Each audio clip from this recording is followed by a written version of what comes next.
Please stand for the pledge.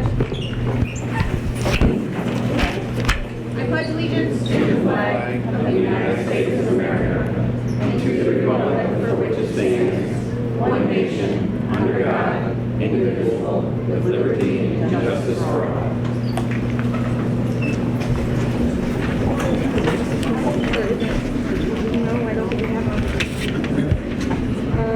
Superintendent Spotlight, Dr. Thompson. Thank you, Mrs. Chesker. Well, this is one of our bittersweet moments that we get to celebrate every year, and that's those that are on to new adventures that we're going to miss very much. But we're happy for them and sad for us. So let's go ahead and get started right away with Randy Usher, our transportation supervisor. If you can come on up.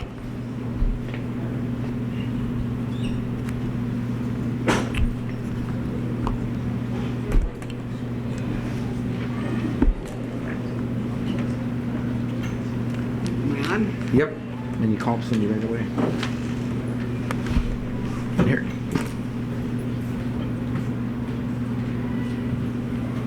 Good evening, everybody. First, I'd like to apologize for my throat. My allergies are affected, and my throat decides it likes going with them. So I'm going to try and get through this as best I can. I would like to thank the Board of Education and the administrators for all their support this year and the efforts that they do to ensure that Perry community has the best school anywhere in the state of Ohio. So I want to thank you all for that. And I will be brief because it has been a very long day and my throat's dead. So, thank you all for joining us. It is an honor and privilege to recognize extraordinary individuals who have dedicated decades of service to our community as bus drivers. Cindy Swiger, Cindy Hennessy. For decades, Cindy Swiger, and Cindy Hennessy have been more than just a bus driver. They have been a steadfast presence in the lives of countless students. Their commitment to safety, punctuality, and customer service has set a gold standard in our organization. Driving a bus is no small feat. It requires patience, vigilance, and a deep sense of responsibility. Cindy Swiger and Cindy Hennessy have not only met the demands, but have consistently gone above and beyond, day in and day out. Through all kinds of weather and challenges, they have ensured that our students, your children, possibly yourself, with as long as they've driven, have reached their destination safely and comfortably. Cindy Swiger and Cindy Hennessy, their tenure is filled with countless stories of kindness and professionalism, whether it is on daily commute, the school runs, or special event routes.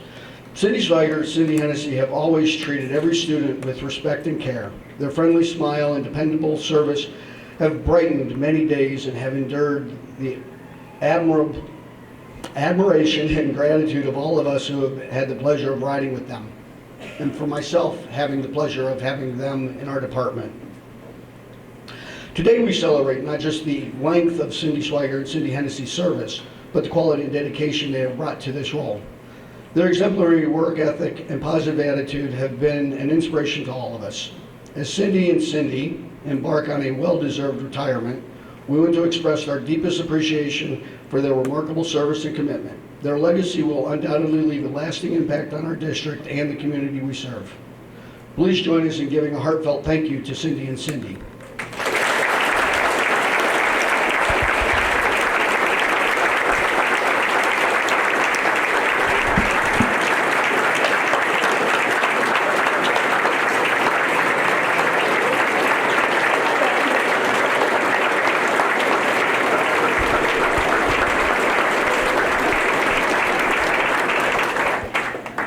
At this time, I'd like to have Cindy Swiger come up.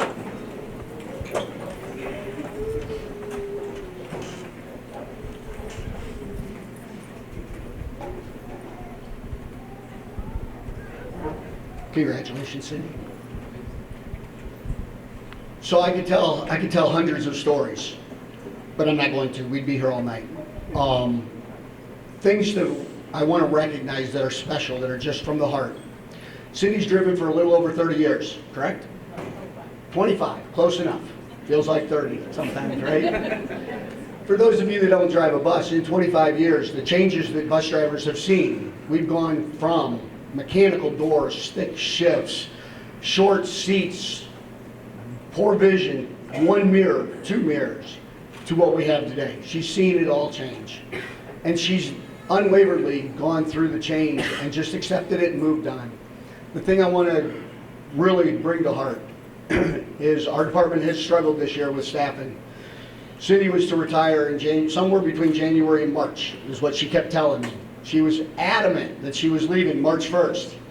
She came into the office and said, with everything that's going on in the department and the district, I'm going to finish the year out to make sure we have a successful career. You cannot put words to how that made me feel, because she is so dedicated to this community and our school that she was willing to forego 4 months of her retirement life in order to help us. So thank you. Would you like to say something? Are you sure? Thank you. It's been a pleasure working here. There you go, Yellow.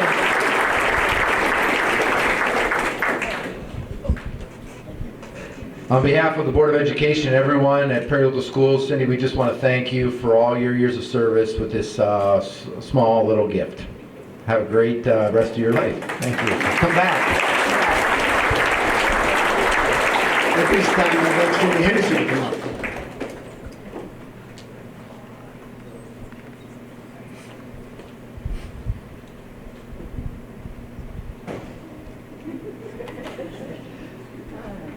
So this one I will get right, because Cindy's been here since the dawn of time. 41 years, Cindy? Yep. 41 years. And for those of you who don't know, yeah, Cindy's over.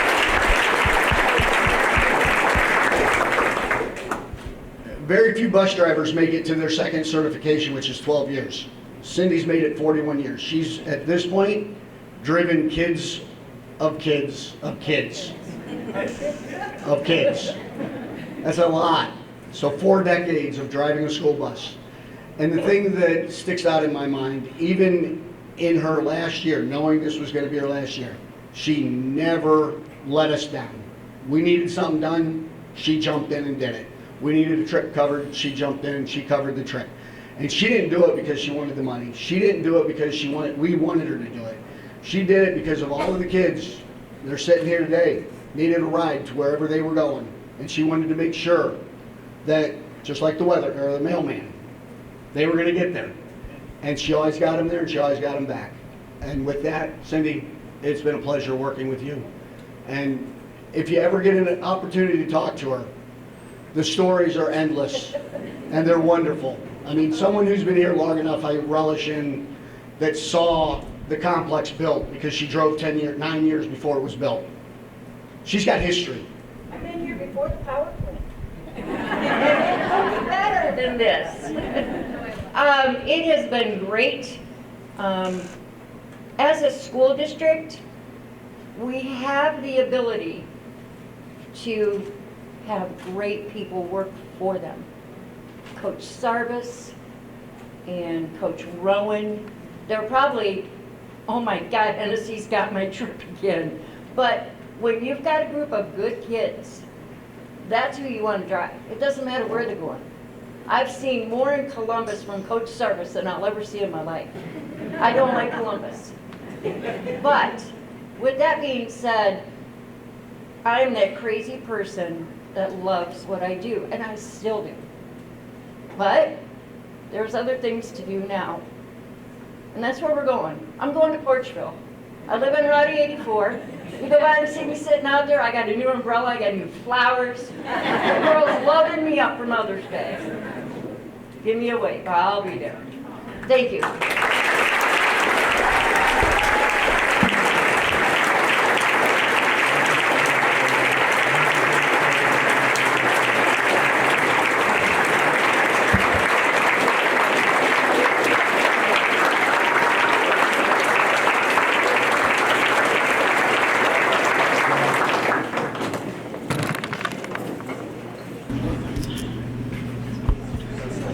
Mr. Jim Smith, could you come to the podium, please?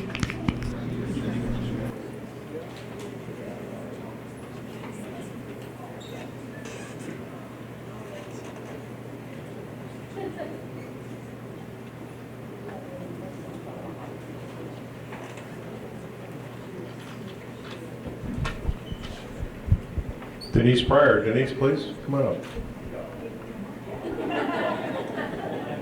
Yeah, you didn't say that. You didn't say call 911. With Denise, where do I begin? You know, several folks here have nicknames. We have some commanders, we have some admirals, and we have a General Pryor. So, all seriousness. Denise Pryor served our district for 2.5 decades. During this long tenure, she worked as summer help in food service, custodial services, as a custodial 1, 2, and head custodian. Denise then became the vice president of the union, and finally the OPSI president until her retirement. Regardless of her capacity, Denise gave selflessly. Her willingness to go above and beyond to help fellow coworkers was so important and contributed to the success of the district and is truly a quality of greater character. Denise provided the highest level of service to our students, staff, and community. Her communication skills and attention to detail were unmatched. I don't know, some examples, many of you all know her, I think, from administration to the principals, secretaries, teachers, and associates, bus drivers, transportation. She gave of herself continuously. She just didn't worry about the high school, she worried about the middle school, the PAC, the district at large. And I can only thank you for all your communication. A true team player. She was honored by the student body in 2021 and continues to serve her community in many capacities. I could speak forever about her character and her work ethic. Many of you have likely been supported and have your story as well. I will say from my perspective, she strategized and collaborated with me and many other stakeholders. Her hard work has left a positive impact on the district. For all of that and much, much more, I express my greatest gratitude. During many conversations, Denise has spoken about her travel plans upon retirement to New York, Florida, Texas, Oregon, and looks forward to spending time with her grandchildren. Denise has been an asset to the district and is very missed. I want to congratulate her on her retirement and wish her only the best. Denise Pryor.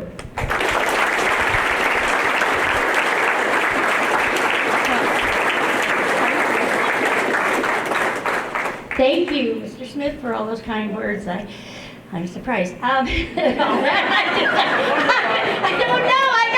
We haven't had an argument in so long. I actually retired in December, so I've had some time to travel, but I am very thankful for the job at Perry Schools that I happened, I just moved from South Euclid here, and Perry Schools, all 3 of my children graduated here.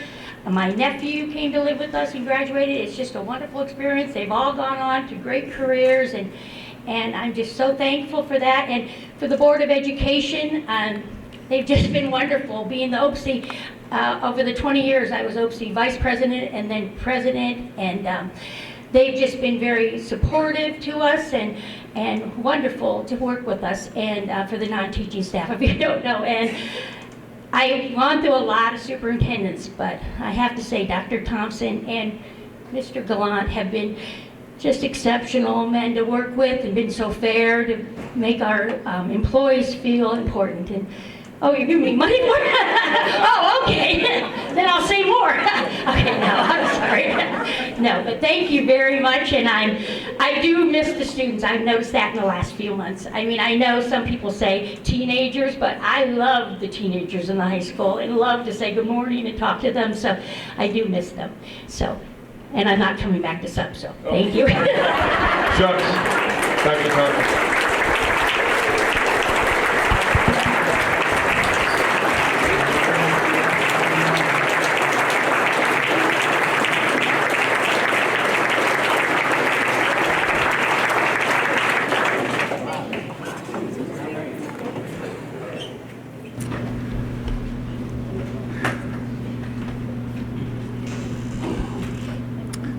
Bob Nisley.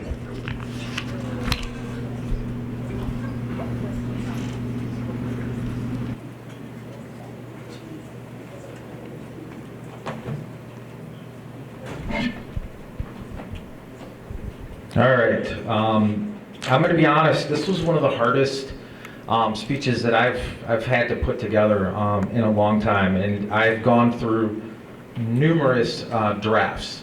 The most recent draft was actually at 5 o'clock when I pulled back into the school parking lot from Camp Fitch, being at Camp Fitch all day. And so when we get into these types of situations, and you're looking at a tremendous amount of talent and a tremendous amount of legacy that has been left behind by the folks that are being honored here tonight. And we're talking about decades and decades of time that has been spent. However, we're talking thousands of lives that have been impacted.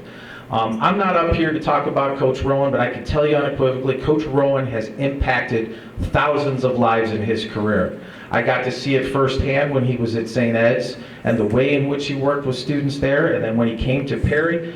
Coach Rowan, you were one of the reasons why my family and I moved up this way. Coach Sarvis, same thing. My wife and I, short story, I'm sorry, sitting in the athletic, the Hall of Fame ceremony and listening to the way in which kids talked about their coaches, the way you talked about some of those folks that you had worked with. My wife and I looked at each other and there is no better place for us to raise our kids.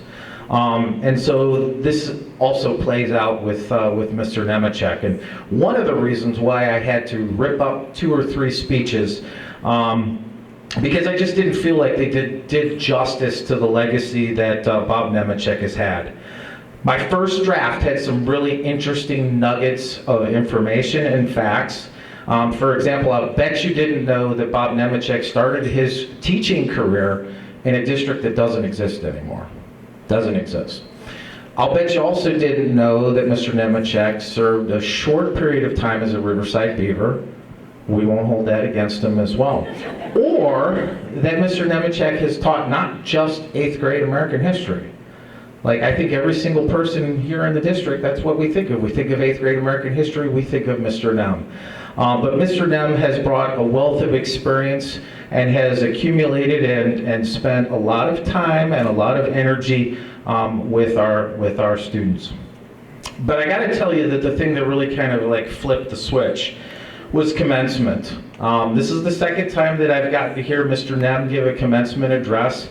My son graduated on Sunday as well. And this was really the first time that all 4 of my children have kind of been together in the same place at the same time in a long time. And it was very interesting. So we got back to our house and we were eating dinner, and they were kind of like reflecting on the graduation ceremony, and the topic of Mr. Nemechek came up. Now, my oldest did not graduate from Perry. She went to Twinsburg, but the other 3 all went through the Perry schools. And it was absolutely mind-blowing. I just sat there and I listened, and I wish I would have had a pen, because I probably could have gotten a few more nuggets of information from them. But it was, by the time that they were done, we were all sitting at the table just kind of smiling and laughing and thinking about all of these wonderful stories that my 3 kids had about their time with Mr. Nemechek. And really, that's what this is about. As history teachers, Bob, we tell stories, and stories are made up of words. And as much as we can talk about test scores, and as much as we can talk about, all kinds of other little nuggets of information, 35 years, so on and so, it's the stories that live on. And I was just so impressed, and each and every one of them, one would tell a story and the other one would tell a very similar story of something that had occurred to them, whether it was at DC or it was in class, so on and so forth. So words are extremely important, and I was trying to come up with just a few words that really encapsulate who Bob is as a person. The first 2 were very easy: faith, and the second one is family. Anyone knows Bob Nemechek knows that he's an extremely devoted, faithful man. And the other thing is he is extremely devoted to his family. It's the third word that I really struggled with. And I started to think about, and I tried to kind of put into perspective, all of these stories that my kids were sharing. And on a side note, we started about 3 weeks ago. I sent a form out to all of the graduating seniors as well as all of the current 8th graders looking for quotable quotes from Mr. Nemechek. I thought, oh, this would be a great opportunity, you know, for us to have some fun and to do some things. And we did compile a list, and we've got a nice top 10 list, and I'm going to share that with you here just in a second. But it was the third word that I really struggled with. What word is there in the English language that encapsulate all of the things that Bob Nemechek has done? That, you know, truly reflects him sitting in an 8th grade volleyball game in a gym where it's 105 degrees out, in the gym, and the girls are playing. How do you encapsulate the showing up on a Friday night or a Saturday to the spring musical or to the band concert, or sitting in a monsoon during a state playoff football game, or those of you that are not aware, doing jump around in the student section at the beginning of the third quarter of football games. I don't know that there is a word in the English language, so I had to go back into history. And so what did I do? I started looking at Latin words, Mr. Nemechek. And so many of you may be familiar with the term Semper Fidelis.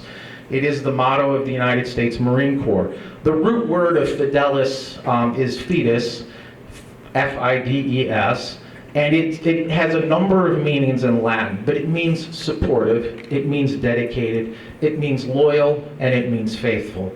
And I think that's my third word for Bob Nemechek. And again, so in order to encapsulate this legacy, I asked again the graduating seniors and current 8th graders to submit their favorite Nemechek quotes, and they did not disappoint, Mr. Nem. I was going to use, believe it or not, an overhead projector to display these for you. However, the only working overhead projector in the district is still locked in Mr. Nemechek's room. So we were going to have to try to do some secret stuff to have that play out. So here we go, just a couple. Number 10, and I did these into a top 10 list. Deep Thoughts by Mr. Nem. Number 10, guys, it's Constitution Month. Let's sing. We the people in order to form. Number 9, the best time to study was 20 years ago. Second best time is now. Number 8, to be the man, you gotta beat the man. Number 7, when jump around plays during the game, you gotta jump around. Number 6, I'm not really sure what word this is from, but shamalama ding dong. Number 5, and this one was submitted like a lot. These pretzels are making me thirsty. Number 4, also submitted numerous times. No excessive bales. Go figure. Number 3, you want to get nuts? Let's get nuts. Number 2, I can appreciate this one. 80% of happiness comes from a comfortable pair of shoes and a good night's sleep. I think those are good words to live by. And number 1, I'm giving the commencement speech, and the only thing no teacher ever really wants to do is give the commencement speech. Mr. Nemechek, come on up.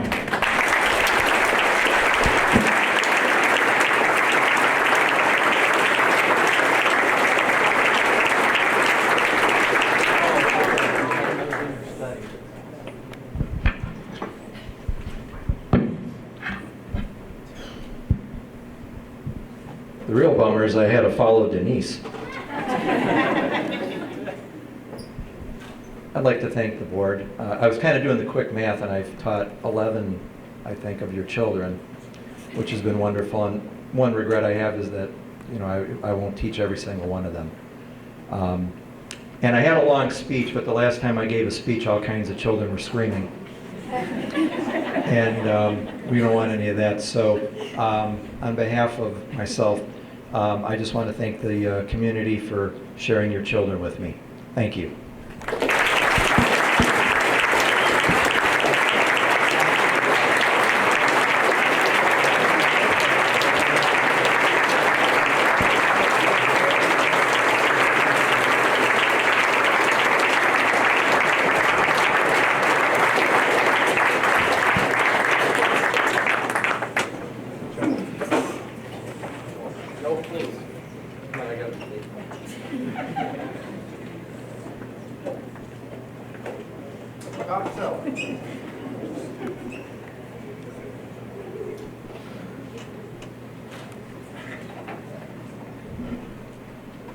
All right, good evening. First off, thank you for the opportunity to speak about two special men. I know from my own personal experience working with both Dave Rowan and Bill Sarvis, I've learned a lot as somebody that's younger than them and was young in my position. These two taught me a lot about life, about fatherhood, and just about being a great educator. It's sort of interesting that we're back in this building because I think both taught in this building, and that's how long they've been around. And as I sat here and thought about retirement and the 30 to 35 years that the retirement system requires you to have, you start thinking about the amount of time that they spent here after the school day, and I think they should get credit for 60 years.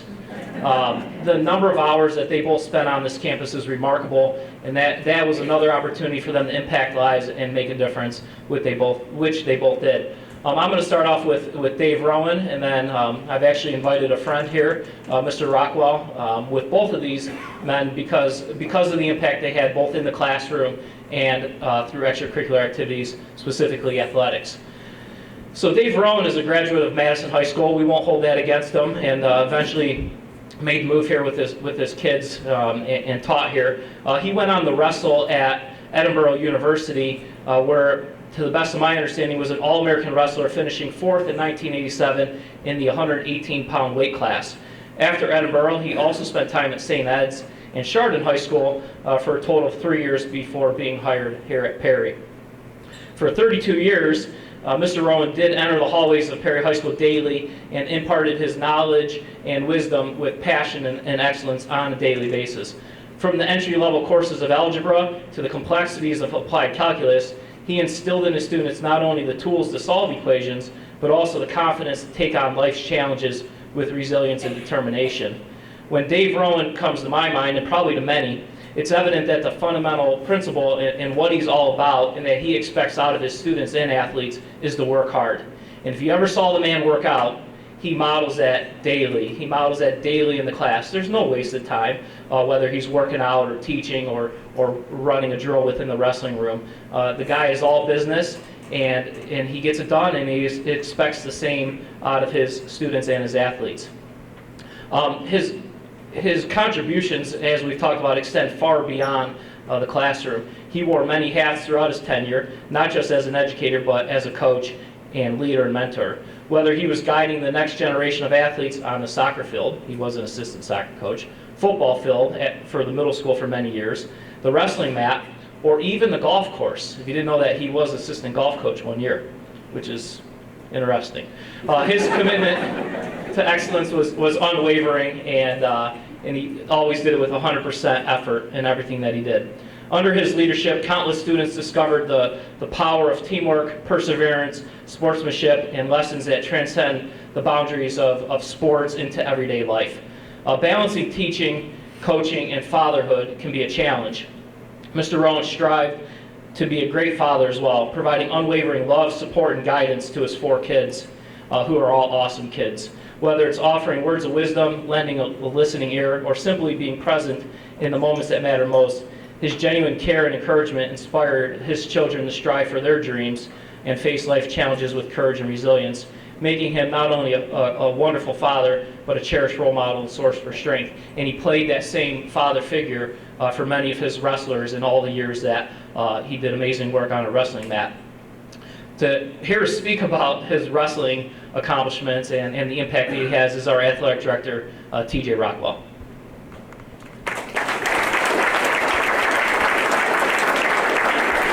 Thank you, Mr. Porcello. Thank you, everybody, for coming out this evening. Congratulations to all of our retirees tonight. Best of luck in all that you do, and you're all going to be missed in your own different ways. I'm here to talk about Coach Rowan and Coach Sarvis tonight. We'll start with Coach Rowan. Mr. Porcella took my golf joke, by the way. All right, because not many people know that Coach Rowan did coach golf for 1 year, but that sort of epitomizes who he was. He's not a golfer. Probably has played maybe 5 or 6 times in his entire life, but he was ready to step up and do whatever the school needed him to do. And that year, Mr. Casella needed a golf coach, so he coached golf for 1 year. He was an assistant soccer coach for 1 year. He was a 5-year middle school football coach. 8 years as a wrestling assistant under Coach Bob Sater. And then starting in 1999, he was our head wrestling coach and has been for the last 24 years. So let's talk about specific to wrestling, and I mentioned this at the Winter Sports Awards. Coach Rowan has over 5,000 days invested into the sport of wrestling at Perry as both an assistant and a head coach, and that's like 14 years of just doing something with wrestling. Extremely passionate about it. His energy for the sport is unwavering. It was evident each of those 5,000 days that he was with our kids throughout his career. Every day he came to make them better wrestlers. With the idea behind that, he was going to make them better people, better human beings. They could go into our society and be functioning adults, and he was unbelievably successful at that. And I personally learned what it was like to have a real wrestling program. No disrespect to the schools I was at previously. They focused on individual. I want to get 2 or 3 kids down to the state tournament, and that was it. Coach Rowan, and I'll talk about Coach Sarvis as well, both of these gentlemen, team, together, everybody accomplishes more. That concept was not foreign to me, but for a wrestling program it was, and they focused on the team accomplishments. And we have, I'm going to list all of his accomplishments, he won't want me to, but we're going to get into that. But one of those things, you know, he taught me a lot about that team aspect of what a wrestling program could really be like. So again, he's a math guy. He doesn't really like numbers when it comes to his accomplishments, but this is a perfect stage to give it out. So here we go. His 24 years as our head coach. And we'll start with the team accomplishments. I think that's appropriate. Our team won the conference title 13 times. He amassed 148 dual meet wins. He coached 3 district runner-up teams. And for this past season, in his final season as our head coach, we were district champs for the first time in school history. We were the state runners-up as a team in 2013, and in the state duels team tournament, 6 times our team placed in the top 8, finishing as high as 4th, which we did this year, and in previous years we were as high as 4th in the state duel tournament. From an individual standpoint, we had 31 state qualifiers in his time as our head coach. 5 state champions, all right? And let me say, we've never had a state champion here at Perry until Coach Rowan and Billy Miller got it done. He was our first one. Still one of my favorite pictures of all time is Coach Rowan jumping into Billy's arms at the end of that match. And it's everywhere. You'll see it throughout our district. It's a great picture, and it just sort of shows who Coach Rowan is. Extremely passionate and so happy for Billy, and we went on to win 4 more state championships under his leadership. In 2013, he was the State of Ohio Coach of the Year, named the Chagrin Valley Conference Coach of the Year 14 times in his 24 years. Recently, we announced our Hall of Fame class for 2024. The ceremony will be October 5th. 4 of our 6 inductees wrestled for Coach Rowan. The 2013 and 2014 teams that he coached are also going into the Hall of Fame. So it will be a fun afternoon and evening on October 5th when those inductions take place. When he's eligible, there's no doubt that Coach Rowan is a Perry Hall of Famer as well. I look forward to that day. You know, we thank him for all that he's done for our program, our athletic department, all the sports that he's coached, all the impacts that he has had on our student athletes' lives in the classroom and on the mat, on the field, and on the course, et cetera, et cetera. Coach Rowan, we wish you nothing but the best. Thank you so much for all that you've done for Perry.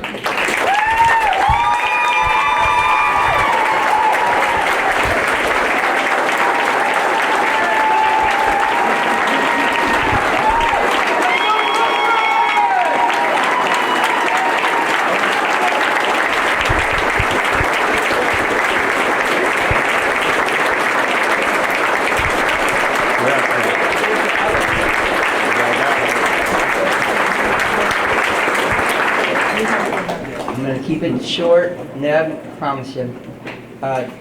Where's Mr. Naisi?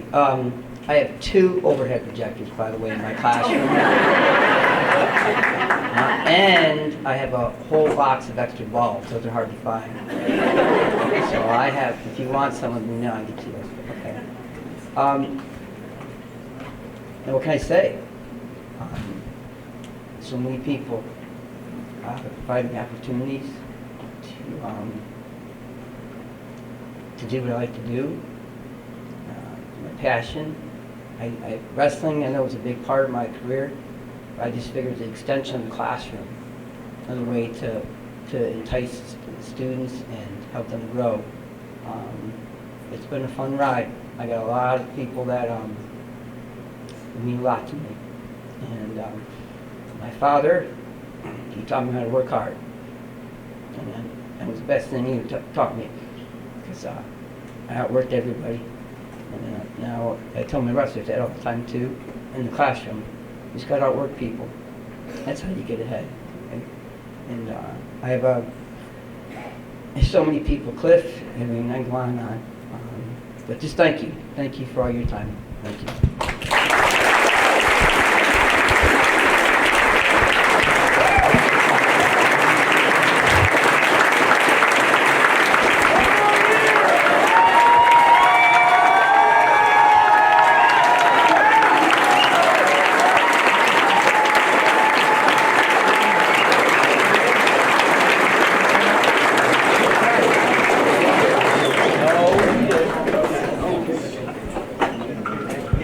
All right, Bill Sarvis, next up here.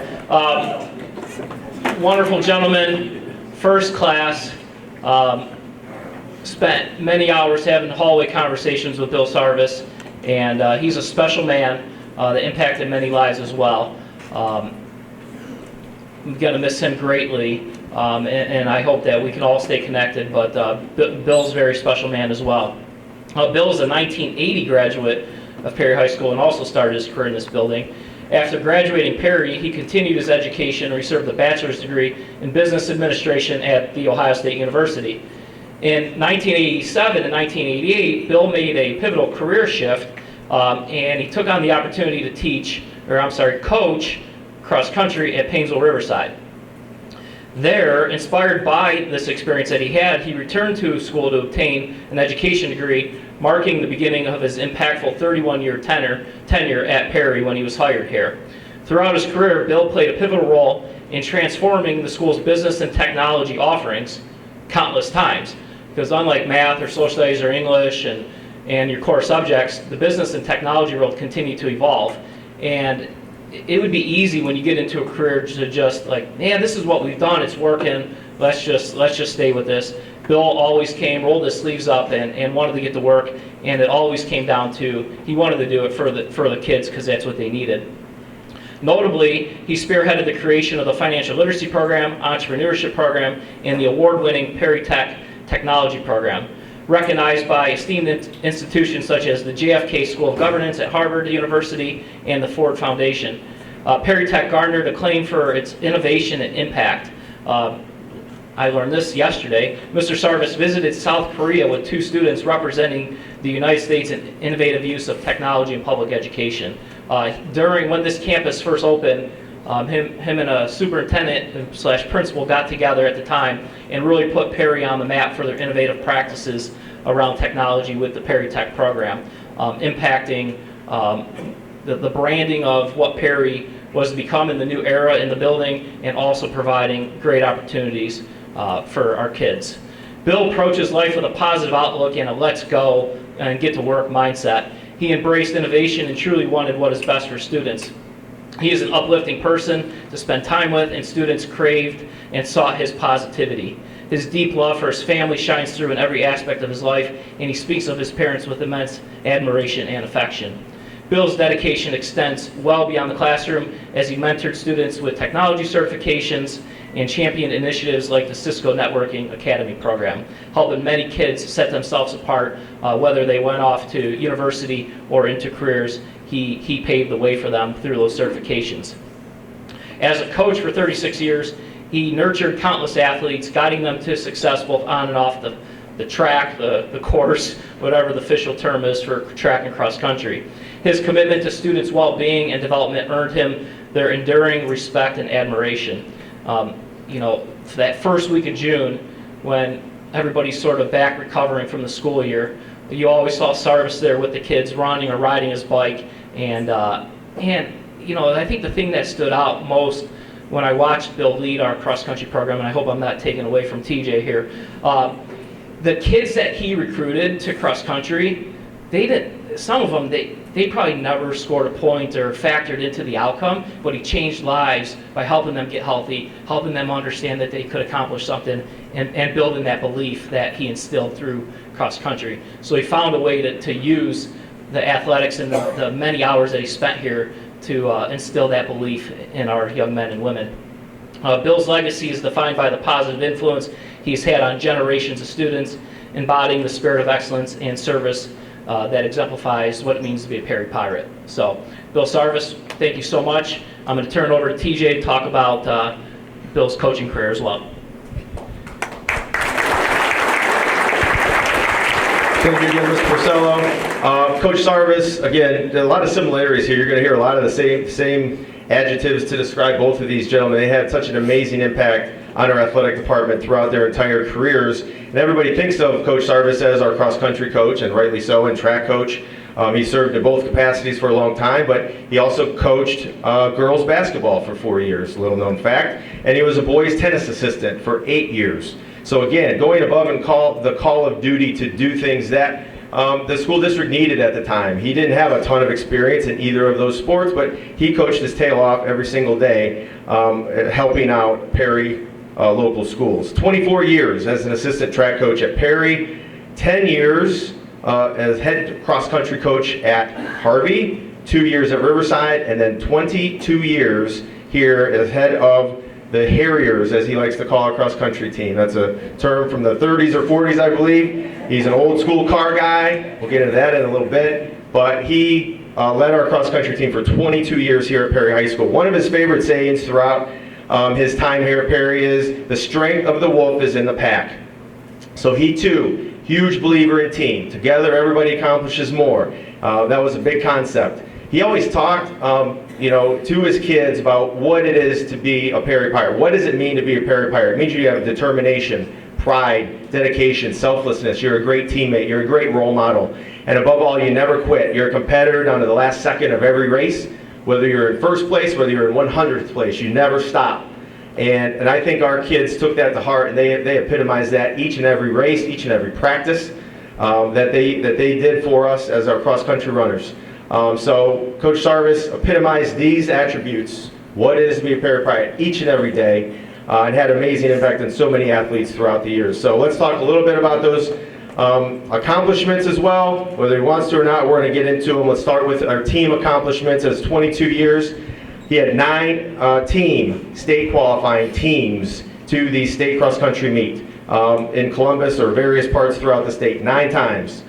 27 regional qualifying teams in 22 years, so either boys or girls, 27 regional qualifying teams, 7 district championship teams, and 11 conference championship teams as well. And incidentally, he was named Chagrin Valley Conference, or conference that we were in at the time, 12 times as our Coach of the Year. Individual accomplishments under Coach Sarvis include 20 state individual qualifiers, 75 regional qualifiers, 4 district champions, and 8 conference champions on an individual basis. So just amazing accomplishments on the course.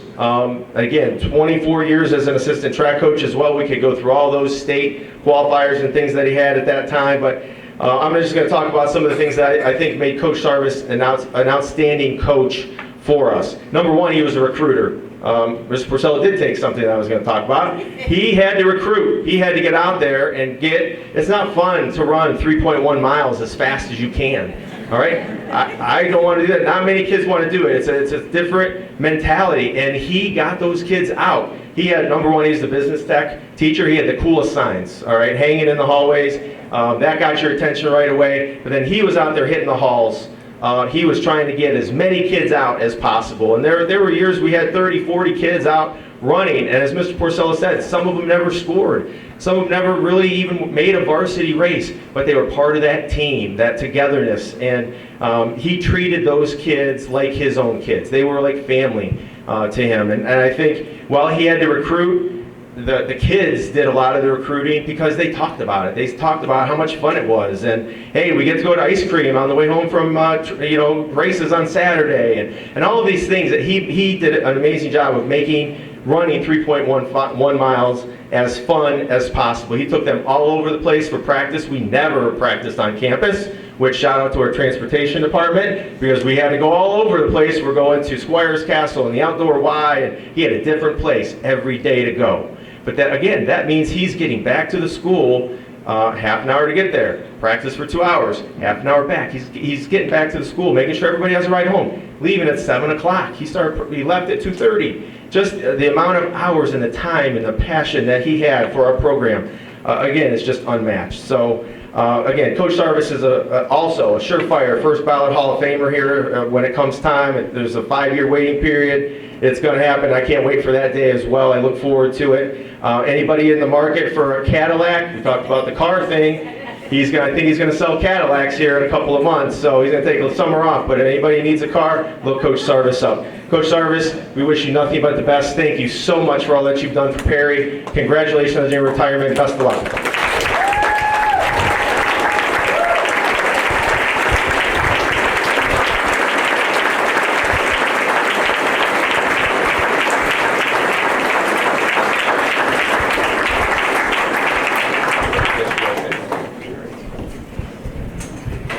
All I have to say is I hope to see a classic Cadillac. First, I'd like to thank the board. One thing that I always appreciate coming from a business background is anytime we had something that we were trying to accomplish in the school district, the answer was never, no, can't do it. Never. 31 years, never. 3 decades. It was always, what are the barriers, what are the obstacles, what are the hurdles to prevent that from happening, and let's get over it together. And they always did. I will always appreciate that. That's not easy because there was a lot of different leaders, and they could have easily said, well, that's not our belief, our philosophy, and it never happened. I will always appreciate that. That's great leadership. That's what this district is full of. The second thing is, I just want to thank the families. Some of them aren't here, some of them are probably not here because it's been a long time, but for entrusting me with your sons and daughters for a long time. It was a blessing. It was a gift. It really was.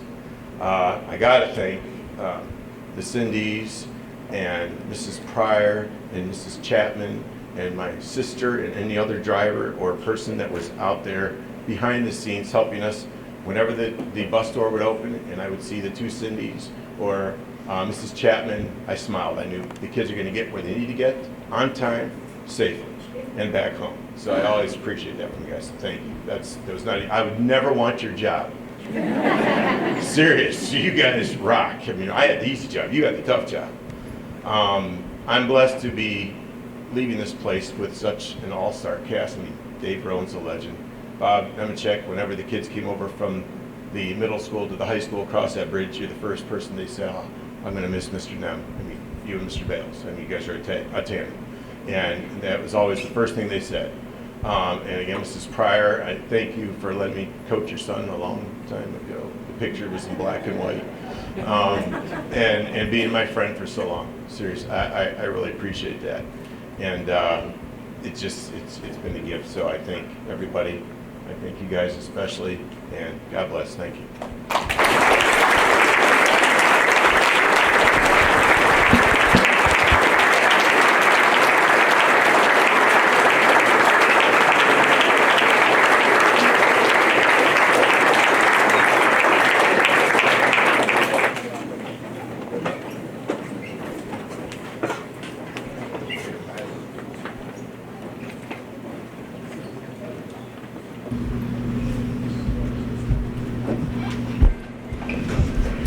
That concludes my spotlight on learning. Okay, thank you to all the retirees for all your dedication to the district and the students of this district. It's very much appreciated.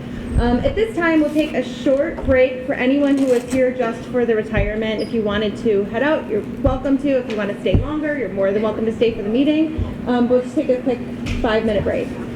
Okay, administrative updates. Yes, all I have is tonight is that word is that Friday might be the last day of school for our students. We still have a few things to take care of, both academically and athletically, but all in all, I'm very, very proud of our teachers and our students and all of our staff for what has been an outstanding year of great accomplishments. And so everyone have a great summer. We're ready to go. Already looking forward to next school year. But let's finish this one off right. And that concludes my administrative update. Thank you, Dr. Thompson. We have public participation. So just to go over the rules of public participation, because we don't get that many people that often, please, when you participate, when you're ready to speak, state your name and your address. You will have 3 minutes to speak. The total public participation time is capped at 30 minutes. We'll be adhering to all those guidelines. So if there aren't any questions, we will begin with Landon Rusnick. If you could just stand and state your name and address. And Landon, we can't really hear you. Yeah, you can turn the fan off.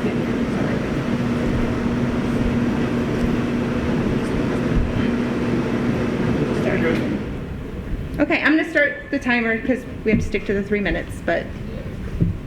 All right. Landon Rusnack. My address is 3975 River Road.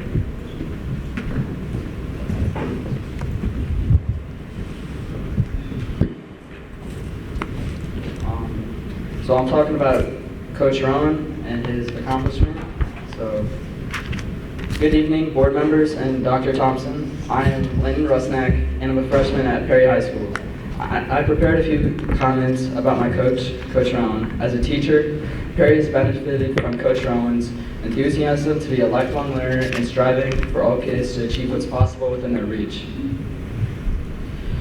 As a coach, Perry has benefited from Coach Rowan's expertise, experience, and connections for decades. As a human, everyone who has the privilege of having Coach Rowan in their life is simply better off. He is humble, hardworking, honest, and he brings the same out of those around him. You may think my interactions with Coach Rowan have been very limited since I'm in my first year of high school, but the reality is that Coach Rowan has been pushing me to be the best version of myself as a student, an athlete, and most importantly, a person for the past decade. He was there at Youth League Championships, he checked in when I missed practices, and he held me to my expectations that I wanted myself at. The amount of effort he has put into me and the program is unmatched by any other coach that I've been involved with. He's downright happy to coach all students in whatever level they are at. While I am deeply saddened that my time with Coach Rowan as a head coach is already done, I'm optimistic for the remainder of my time in Perry Wrestling under Coach Nelly, because this staff, this team, and this Perry Wrestling community are built on Coach Rowan's principles. We may be state dual champs next year, or not, but for the better or worse, we will be better people because of what Coach Rowan has built. Thank you. Thank you, Landon.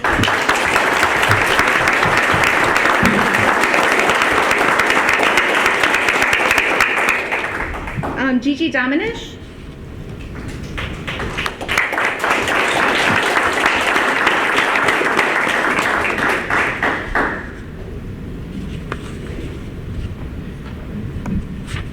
Hello, my name is Gigi Dominish. I'm in the 8th grade and I wrestle on the Perry wrestling team. I would like to thank Coach Rowan for his support. Coach Rowan held the wrestling team together. He helped us in any way he could, as long as we had the drive and courage to do our best. With the season ending, I realized there were different sides to Coach Rowan. Coach Rowan wanted to help and encourage those who wanted to be champions. Mr. Rowan is a sensible and reasonable dad and teacher who had a soft spot for the wrestling team. He was the first and last piece of the puzzle that completed the picture, aka the wrestling team. Coach Rowan has helped us all achieve something, whether it be in the wrestling room or teaching us the lessons that can also be used in real life. The determination shown by Coach Rowan over 35 plus years gives us an example of how much hard work, time, and effort he contributed to the wrestling program. Coach Rowan also used the book called The Edge. The Edge is a compilation of inspiring quotes from successful athletes and coaches. He uses as a tool for us to see in several different perspectives. These perspectives are the key to having a straight mind. One of the quotes read by my fellow wrestler, Drew Smith, stated, it meant, your opponent on the mat will be going 100% at practice, therefore you will need to go 110% more to be victorious. Coach Rowan never asked for anything in return, but for us to do our best and to embrace the grind when the going gets tough. He spent a lot of time helping me in the postseason to prepare for state and was there to coach me and cheer me on. Thank you, Coach Rowan, for the 35 years for coaching me. No, wait. Thank you, Coach Rowan, for your 35 years of coaching at Perry and the past couple of years you're with Coach me. I'm hoping I can bribe him with no big cookies. He could have been my Matthew.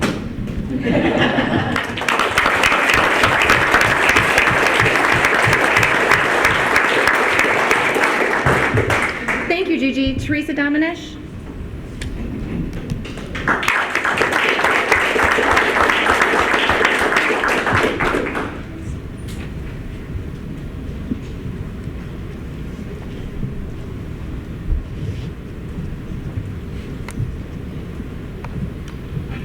Good evening, my name is Teresa Dominish. I live at 2528 Antioch Road.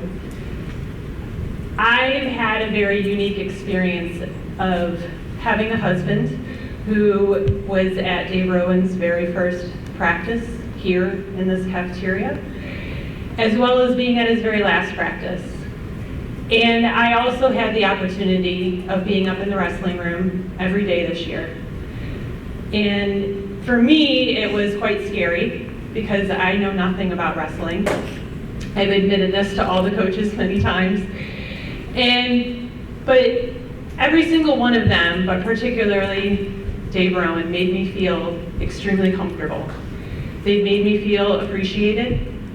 At the end of every practice, Dave has all of the athletes and coaches get in line and they shake each other's hands. And they say, good job, good luck. They're participating that weekend. And Dave would always say and shake my hand, thank you for being here. I appreciate it.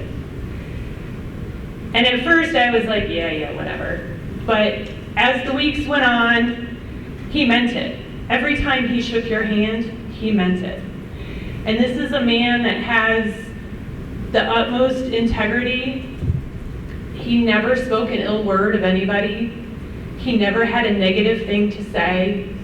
He came to every practice and he gave 110% all the time. Whether you were the best wrestler in the room or this was your first time, he wanted every one of those kids to have a great experience. And it wasn't just about wrestling. There were kids in that room that most people would call screw-ups. And he would take them under his wing and he would guide them and nurture them and help these kids to realize that they had worth in this world. And that whatever was going on in their life, the wrestling room was a safe place. And he did that with the girls, he did that with the boys, and Melissa and I would come up to practices and we were like flies on the wall. But he never made us feel like we didn't belong. And that was something very special to me. And I wish I had more years to be up there with you and to garner more of that knowledge. But I'm looking forward to continuing the efforts with the other coaches, and I'm sure that I will see you on the mat. You will be there. Thank you.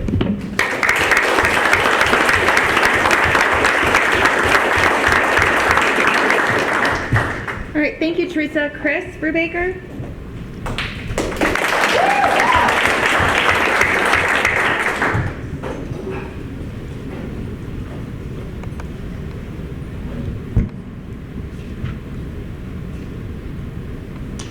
Hello everyone, my name is Chris Brubaker. I live at 3961 Main Street.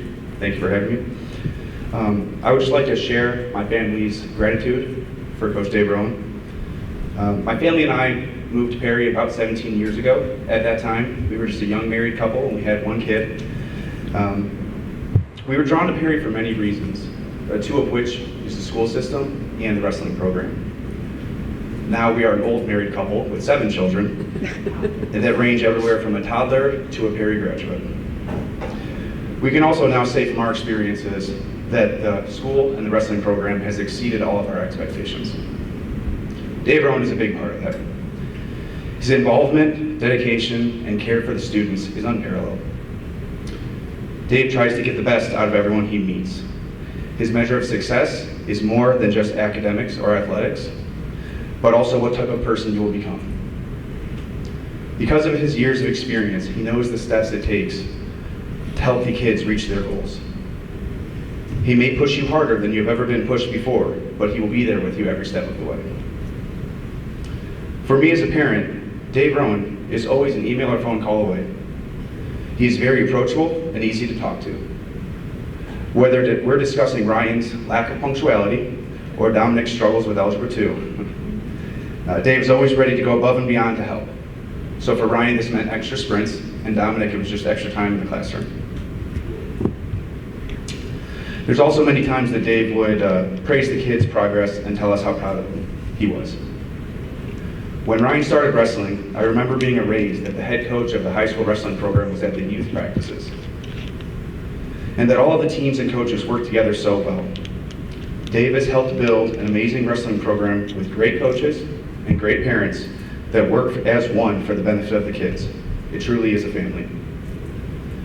Coach Rowan, you are an amazing teacher, coach, and person. We are grateful that we have been part of your time here at Perry, and we hope that you enjoy your well-earned retirement. Thank you. Thank you.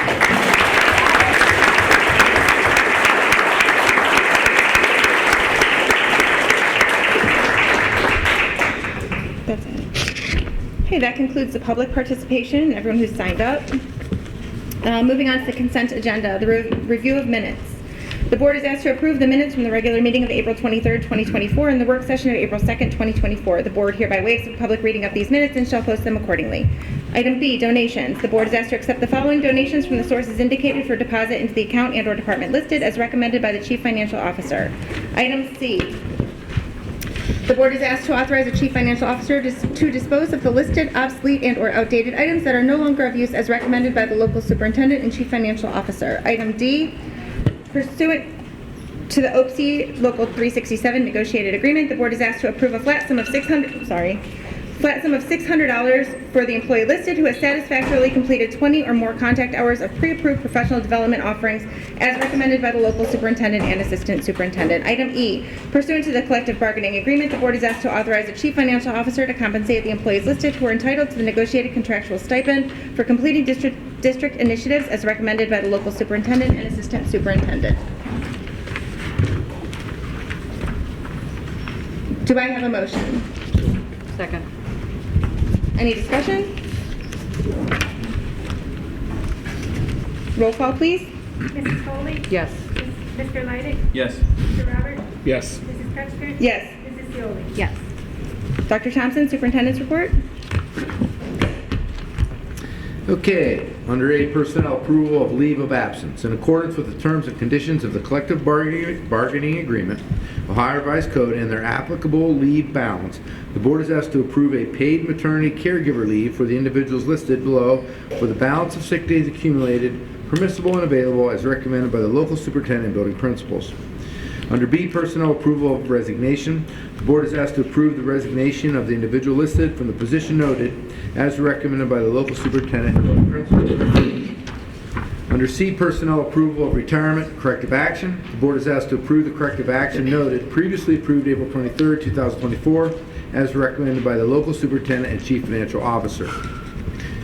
D, personnel approval of appointment. The board is asked to approve the individuals noted for the position indicated pending successful completion of required employment paperwork, background check, and certification as recommended by the local superintendent. E, approval of appointments, summer stretch.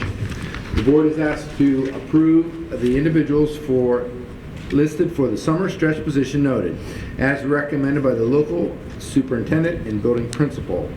F, personnel approval of appointment athletic supplementals.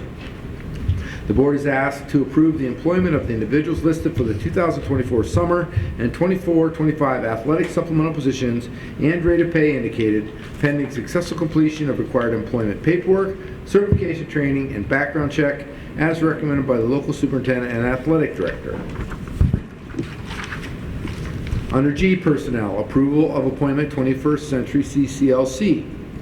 The board is asked to approve the employment of the individuals listed for the PHS 21st Century CCLC grant positions and rate of pay indicated as recommended by the building principal and local superintendent.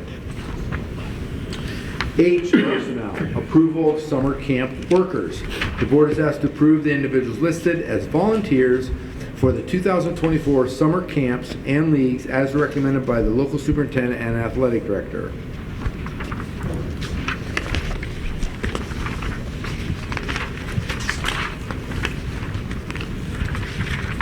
I, personnel, approval of appointment 24-25 supplemental committee 1.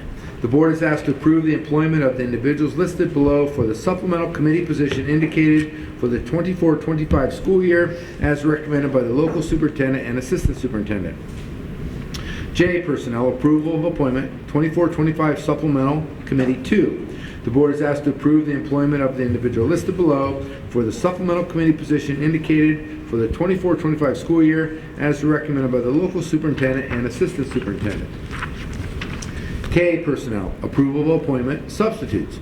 The board is asked to approve the individuals noted for the 23-24 daily substitute position listed as recommended by the local superintendent and assistant superintendent.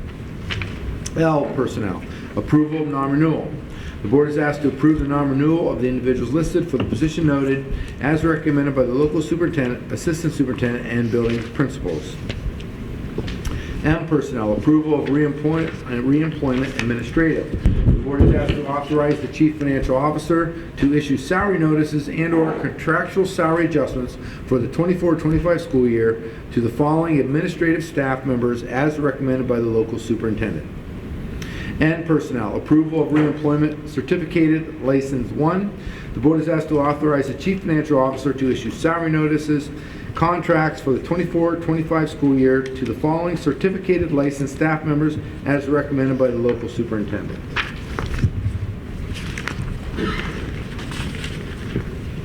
O, personnel, approval of reemployment certificated license 2. The board is asked to authorize the chief financial officer to issue a salary notice for the 24-25 school year to the following certificated licensed staff members as recommended by the local superintendent. P, personnel, approval of reemployment certificated licensed new continuing contracts. The board is asked to authorize the chief financial officer to issue a new continuing contract for the 24-25 school year to the certificated licensed staff members listed as recommended by the local superintendent. Under Q, personnel, approval of reemployment non-teaching continuing contracts. The board is asked to authorize the chief financial officer to issue salary notices for the 24-25 school year to the following non-teaching staff members with continuing contracts as recommended by the local superintendent. R, personnel, approval of reemployment non-teaching limited contracts. The board is asked to authorize the chief financial officer to issue limited contracts or salary notices for the 24-25 school year to the following non-teaching staff members as recommended by the local superintendent.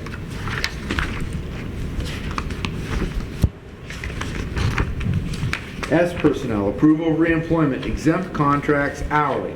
The board is asked to authorize the chief financial officer to issue salary notices, contracts for the 24-25 school year to the hourly exempt staff members listed as recommended by the local superintendent. T, personnel, approval of reemployment exempt contracts. The board is asked to authorize the chief financial officer to issue contracts or salary notices for the 24-25 school year to the exempt staff members listed as recommended by the local superintendent. This concludes my superintendent's report. Do I have a motion? So moved. Second. Any discussion? Are we able to remove items F and H for separate vote? So we can amend the motion to be for all items except for items F and H. Do we have a second for the amended motion?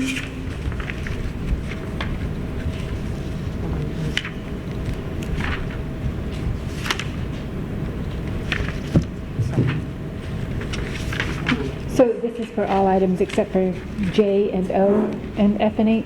Oh, yes, I'm sorry, I forgot. J and Yes. well, hold on. What? We might need to do that. Why are we That would pulling be F and up H? to- She's making the motion, right? Because I forgot to make the motion for J and O because those are Tammy. We can't have Tam. Okay. So Andy can vote separately for those and then F Why and the F and H. H? All right. I have concerns around an investigation. So you don't want to vote on those at all?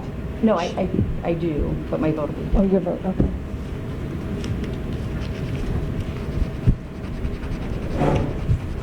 So do we need to do that separate from J Yes, and so H? we'll need to make a motion for all the items except for J and O, F and H, and we can approve or not approve that, and then we can move on and do J and O, and then separately do F and H. So it'll be 3 motions. Thank you.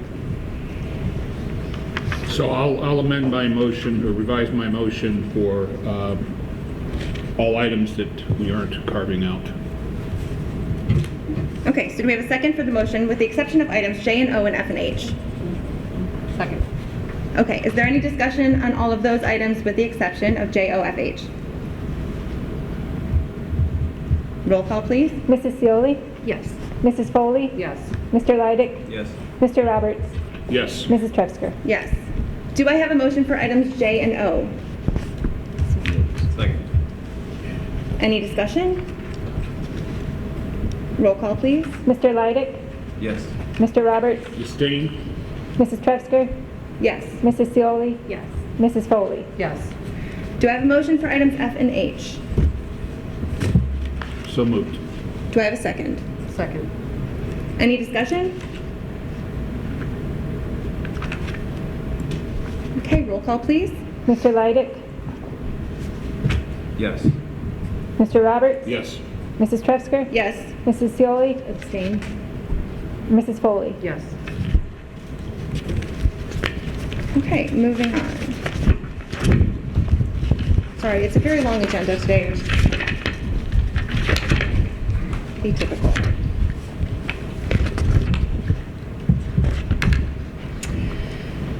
Chief Financial Officer's report. Mrs. Capo. Thank you. A, approval of financial reports. The board is asked to approve the financial reports from April 2024 as recommended by the Chief Financial Officer. B, approval of new accounts. The board is asked to approve the resolution establishing a capital projects fund under revised code section 5705.13C. The 070 fund will be used to accumulate resources for the planned renovation, remodeling, and improvement of school district buildings and facilities as recommended by the Chief Financial Officer. C, approval of the 5-year forecast. The board is asked to approve the 5-year forecast as presented by the Chief Financial Officer. D, contracts and agreements, ZUPCA. The board is asked to authorize the Chief Financial Officer to enter into a contract with James G. ZUPCA CPA Incorporated for the preparation of annual financial statements for the years ending June 30th, 2024, 2025, and 2026 at a cost of $21,715 per year as recommended by the Chief Financial Officer. E, contracts and agreements, Paxton Patterson. The board is asked to approve an agreement with Paxton Patterson for career exploration curriculum at Perry Middle School as recommended by the Chief Financial Office and the Assistant Superintendent. Agreement is effective 60 months from installation date in the amount of $33,860 as budgeted from the curriculum budget. F, approval of addendum. E, SCWR liaison. The board is asked to approve the 2024-2025 Educational Service Center of Western Reserve Service Agreement addendum as recommended by the local superintendent and director of special education. G, approval of the Lake County School Financing District property tax. The board is asked to approve the Lake County School Financing District property tax levy resolution as recommended by the superintendent and chief financial officer. H, acceptance of grant funds, safety grant. The board is asked to accept grant funds in the amount of $6,698.75 from the Ohio Attorney General's Fiscal 24 School School Safety Grant, and to approve appropriations for such grant to be placed in Fund 019, Special Cost Center 9124, as recommended by the Chief Financial Officer. I, transfer of funds. The board is asked to authorize the Chief Financial Officer to transfer any remaining funds from the Class of 2024 accounts into the Class of 2026 accounts after all invoices are paid for fiscal '24, as recommended by the Chief Financial Officer and the building principal. J, approval of expenditure Ohio Desk. The board is asked to authorize an expenditure of $47,831 to Ohio Desk using 21st Century Grant funds to purchase new high school tech hub furniture as recommended by the Chief Financial Officer and building principal. 3 quotes were received. Ohio Desk provided the best state contract pricing. K, approval of resolution corrective action. The board is asked to approve the corrective action clarification of the resolution to purchase 2 bus chassis and bodies previously approved April 23rd, 2024, as recommended by the Chief Financial Officer. And this concludes my Chief Financial Officer report. Do I have a motion? So moved. Second. Discussion. I have a few questions. Okay. Mrs. Capel, can you go over a little bit of the 5-year forecast and give us? Sure. Okay. Anything in particular, or just our overview so we know where to? So overall, we're right about where we forecasted we would be in November, within 1% of revenues and expenditures. But there is the big difference is that we're going to transfer money into a few different funds. And so while we were projecting that there'd be a $900,000 surplus, it now shows a deficit, but it's just moving those funds. And the funds are going to be moved. We're moving about just under $750,000 into the 003 Capital Funds Project fund, and then about $500,000 into the 035 account, which is the account we use to pay severances. I think we had like 9 or 11 last year retirees, and that depleted that fund, so we're just restocking that. And that should last us for 3-4 years, depending on what happens with staffing. And then, of course, the big transfer is the 12.2, which is into the 070, which you saw in the resolution there. And that's for very specific capital projects. The roof, I think it was listed out in the I think there's 5 or 6, the roof, elevator modernization, boiler replacements, and those will all take place sometime in the next 10 years. Okay. So to be clear, it's not a deficit that we're going to be operating in, but our cash balance is decreased. In the general fund, right? So those funds have been moved into other funds to prepare us for liabilities that we're going to face. They're just in reserve. Okay. Right. And that was part of our forecast that Jim Smith gave, Mr. Smith gave. Right, all of those. All been projected out for years. All of the No surprises. Those projects, are from the 10-year capital plan that he had. Like as we keep saying, our building's getting older, right? Mm-hmm. Not on the 5-year forecast. Does anyone else have anything on the 5-year forecast? I'm sorry, go ahead. I just have a question on F, but no. Go ahead. I just had a really quick question on K, but F's before that, so why don't we do F? With the approval, I know I did have a conversation with Mr. Chisholm, thank you for the explanation today.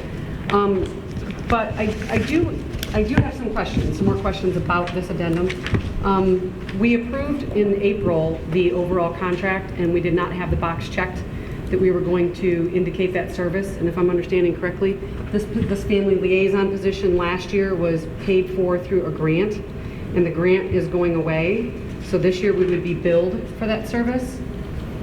Is that accurate? That's Yeah.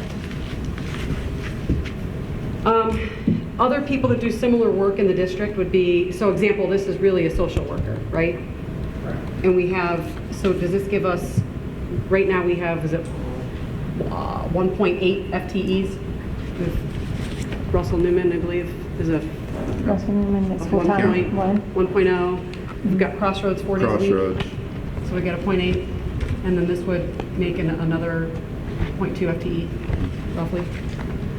Yeah, so the Crossroads provider serves really as just mental health support. Direct to school, students? Direct student support. Okay. Not in a wraparound capacity to work with families, unless it's just facilitating communication between family and Crossroads.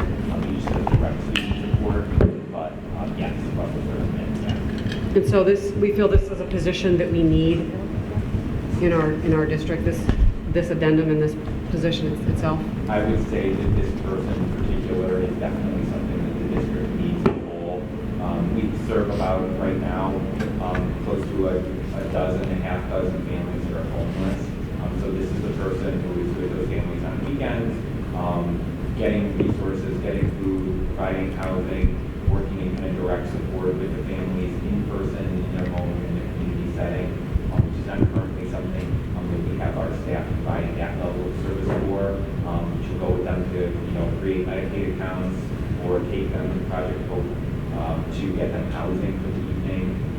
So they serve in it's a limited group of families that they work with, but the service that they provide is invaluable for families at their most at-risk stage. So when you say this person in particular, is there someone that we know we're getting with this position? Correct, that's correct. Okay, and are we guaranteed to have that person? That is correct. At this stage, yes.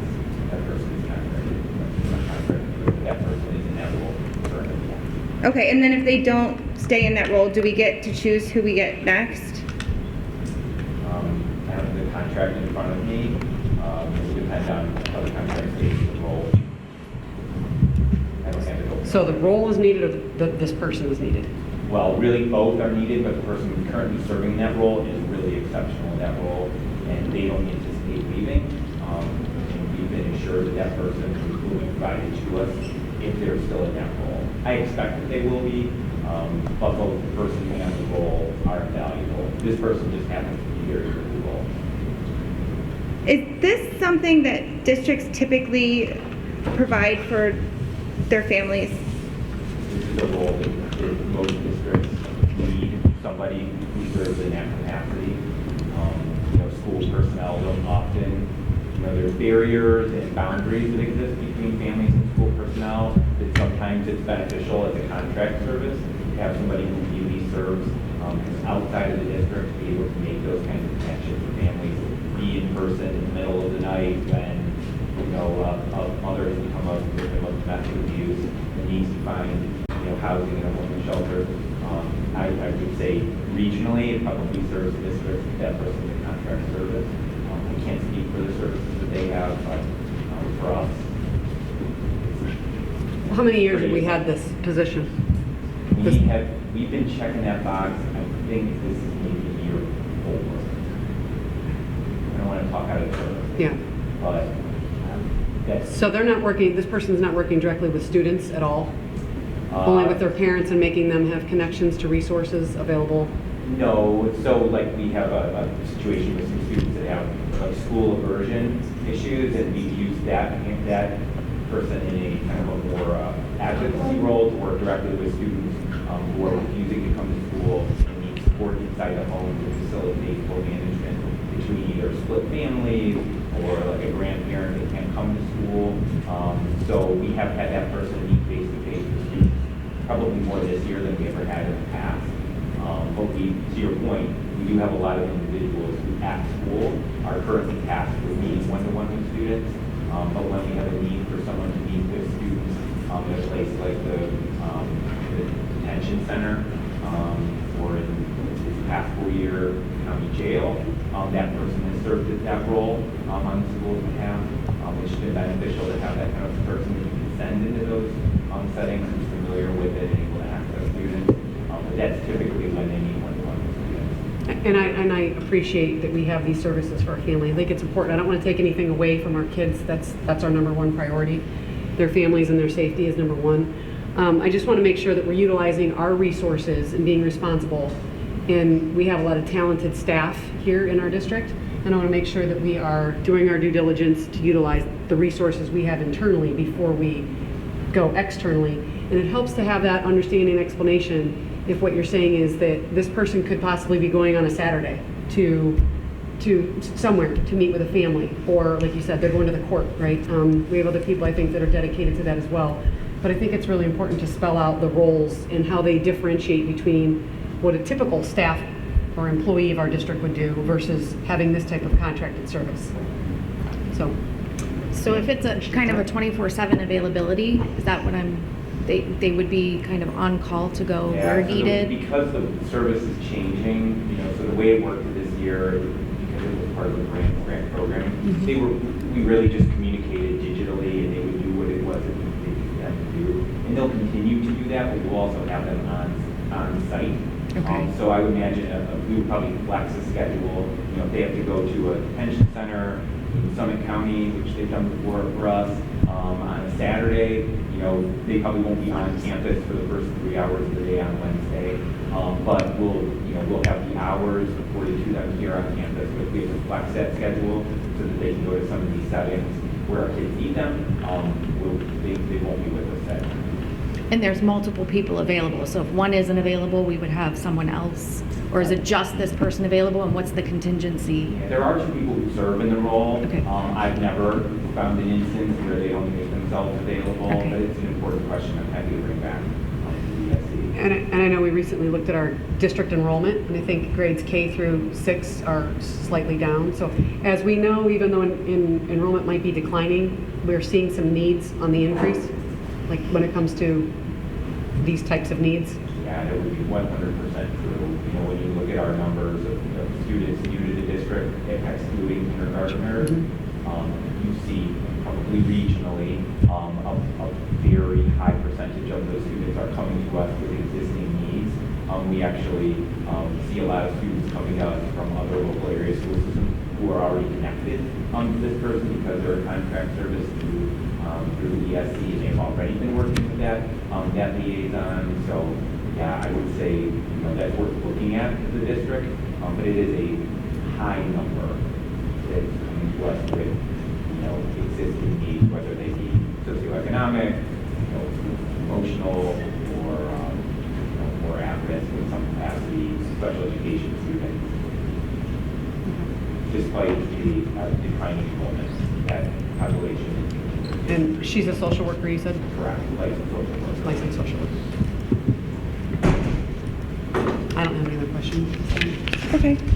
The only other question I had was on item L. Typically, we approve 1 bus at a time, and we have a rotation for the buses. Do you know why we're getting 2 buses this year?